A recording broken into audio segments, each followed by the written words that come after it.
રાજકોટમાં વિપક્ષ નેતાને જનરલ બોર્ડમાંથી બહાર કાઢવામાં આવ્યા છે। સમાચાર સામે આવી રહ્યા છે તો મીટિંગનું આયોજન જે કરવામાં આવ્યું હતું વિપક્ષ નેતાને જનરલ બોર્ડમાંથી બહાર કાઢવામાં આવ્યા છે। વશરામ સાગઠિયાને જનરલ બોર્ડમાંથી બહાર કઢાયા છે તો ઉગ્ર બોલાચાલી બાદ મેયરના આદેશથી તેઓને બહાર કાઢવામાં આવ્યા।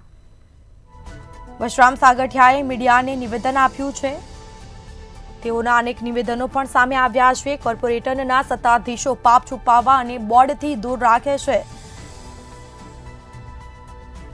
તો અનેક નિવેદન સામે આવ્યા। વિપક્ષ નેતાને જનરલ બોર્ડમાંથી બહાર કાઢવામાં આવ્યા છે। અકાલપટ્ટી એટલા માટે કરવામાં આવે છે, વિરોધનો અવાજ બંધ કરવા માંગે છે, પરંતુ આ લોકશાહી છે, અમારો અધિકાર છે।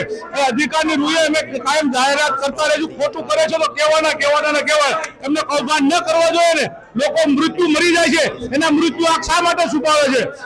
આ તો પ્રેસ રિપોર્ટરના પરિવારના હતા, એ કોર્પોરેશનના કર્મચારી હતા, એટલે માટે બહાર આવ્યું। બાકી કેટલા લોકો મરી ગયા છે એ હકીકતમાં આંકડા બહાર કાઢો, ખબર પડશે।